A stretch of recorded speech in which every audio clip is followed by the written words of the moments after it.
வணக்கம். கதிரவன் செய்திகள். திருச்சி அருகே சினிமா பாணியில் சேவல் சண்டை சூதாட்டத்தில் ஈடுபட்டவர்களை விரட்டி பிடித்த தனிப்படையினர். 7 பேர் கைது. 7 சேவல்கள் மற்றும் 12 இருசக்கர வாகனங்கள், 6000 ரூபாய் பறிமுதல் செய்து தனிப்படையினர் அதிரடி. சமயபுரம் அருகே சேவல் சூதாட்டத்தில் ஈடுபட்ட 7 பேரை போலீசார் கைது செய்தனர். மேலும் 12 மோட்டார் சைக்கிள்கள் பறிமுதல் செய்தனர். தமிழகத்தில் சேவல் சண்டை தடை செய்யப்பட்டுள்ளது. சேவல் சண்டைகள் நடந்தால் உரிய அனுமதி பெற்று நடத்த வேண்டுமென தமிழக அரசு அறிவுறுத்தியுள்ளது.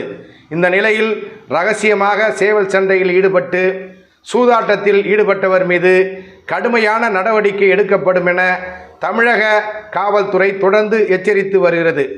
இதனைத் தொடர்ந்து திருச்சி மாவட்டம் இருக்கலூர் பகுதியில் உள்ள SRM மருத்துவக் கல்லூரி அருகே காட்டுப்பகுதியில் சேவல் சண்டை மூலம் சூதாட்டத்தில் ஈடுபட்டு வருவதாக காவல்துறையினருக்கு தொடர்ந்து புகார் வந்த நிலையில் திடீரென நேற்று SP வருண்குமார் உத்தரவின் பேரில் லால்குடி DSP ரகுபதி ராஜா தலைமையில் 2 சப் இன்ஸ்பெக்டர்கள் தனிப்படையினர் அமைத்து 20க்கும் மேற்பட்ட போலீசார்கள் இருங்கலூர் ஊராட்சிக்கு உட்பட்ட கிராமங்களில் அதிரடி படையினர் சோதனையில் ஈடுபட்டனர்.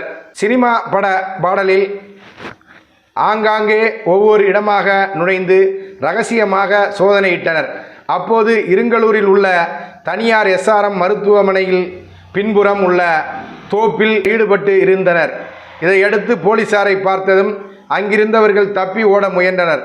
அவர்களை போலீசார் மடக்கி பிடித்து வாக்குவாதத்தில் ஈடுபட்டனர். பின்னர் 7 பேரை பிடித்து காவல் நிலையத்திற்கு அழைத்து சென்றனர். விசாரணையில் இருங்கலூர் பகுதியைச் சேர்ந்த அனீஸ் அகமத், கணேசமூர்த்தி, சுரேஷ், பூபதி, ஜான், நெப்போலியன், அஜித் மற்றும் சிறுவர் உட்பட 7 பேரை கைது செய்து மேலும் இச்சம்பவம் குறித்து 7 பேர் மீதும் வழக்கு பதிவு செய்து அவர்களிடமிருந்து 7 சாவல், 12 மோட்டார் சைக்கிள், 7 செல்போன்கள் மற்றும் 6000 பணத்தை போலீசார் பறிமுதல் செய்தனர்.